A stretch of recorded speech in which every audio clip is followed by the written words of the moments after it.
Officially Rasel মিয়াকে আমি divorce দেই নাই, এক। দ্বিতীয় হচ্ছে কোন ধরনের সম্পর্ক প্রেমে আকাশ নিবিড়ের সঙ্গে আমি নাই। এটা প্রমাণ করতে হলে নিকানামা লাগবে। মুন্না খানের সাথে আছে বন্ধুত্বের প্রেম আছে, কাজের প্রেম আছে, সম্পর্ক আছে, যেটা আর সামনে খুব শীঘ্রই আমাদের কেমিস্ট্রি আপনারা ইতিমধ্যে দেখেছেন, ভাইরাল কেমিস্ট্রি, এবং সামনে আমাদের সিনেমা আসতেছে এবং মুন্না খান মাল্টিমিডিয়ার একটা বড় দায়িত্ব পেয়েছি। সো অবশ্যই ওর সাথে আমার কিছু না কিছু তো আছে, ভালো বন্ধুত্ব আছে। ওর বউ না না, আকাশ নিবিড়ের সাথে মুন্না খানকে মিলাইলে আপনি হবে? আকাশ নিবিড় তো সবাইকে ছুরি মারছে পিছন থেকে, এটা আপনারা সাক্ষী। বাংলাদেশের কোন স্টার আছে যে ওকে দেখতে পারে? ভালো বন্ধুত্ব আছে, আমি বলি ভালো বন্ধুত্ব আছে। বন্ধুত্ব থেকে যেদিন আবার সে বলবে সে আমার স্বামী দাবি করে, আমি বন্ধুত্ব নষ্ট করে দেবো। কারণ আমার বউ আছে, আমার বাচ্চা আছে, দিন শেষে আমার ফ্যামিলি আছে। তো এই জায়গায় আমরা যেতেই চাই না, কখনোই এরকম সম্পর্ক আমরা যেতেই চাই না।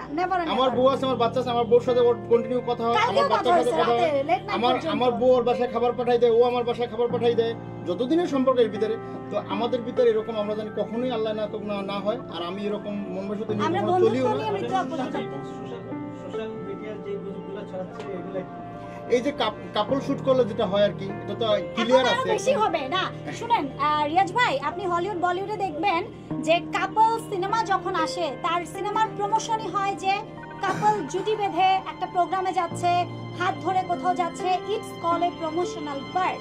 সো যেহেতু আমাদের সিনেমা আসতেছে, এখন আমাদের বন্ডিংটা, আমাদের চলাফেরাটা, কেমিস্ট্রিটা অনেক বেশি এক হবে, যেটা দেখতে ভার্চুয়ালি বা আপনারা যদি দেখেন মনে হবে আসলে রিয়েলিস্টিক।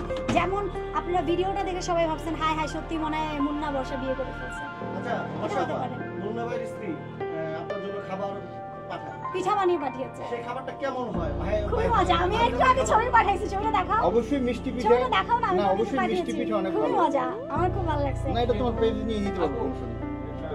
আপু হ্যাঁ, এই যে আকাশ নিবিড়, আপনি কি তারে ভাইরাল করবেন? আপনারা তাকে রিচ করাতে চাচ্ছেন? না রিলস আপনি এখানে আপনারও ক্লিয়ার হওয়া প্রয়োজন আছে, কারণ ভাইরালের বিষয় না, সাংবাদিকতা হলো ক্লিয়ার, মানুষের অনেস্টলি যেটা ধরে দাও। আপনারা সাংবাদিক হন, কিন্তু ওই ভদ্রলোকের মতো হয়ে না। আমি একটু বলতেছি 1 মিনিট। যখন ওই লোকটা যখন আমাকে ওর ভিডিওর অডিও রেকর্ডটা পাঠাইছে, আমি ওকে লিখছিলাম যে বেশি বেশি পোস্ট কর, বর্ষাকে নিয়ে বিজি থাক, দোয়া রইলো তোর জন্য, আমাকে আর SMS করিস না, তোদের পার্সোনাল প্রবলেম তুই বস, তোরা বস, এটা আমারে টানিস না। দেখেন সেটাও কিন্তু আছে। ওর সাথে আমার সাথে কোনো পার্সোনাল দুশমনি নেই, আমার সাথে কোনো পার্সোনাল দুশমনি নেই কারোর সাথে।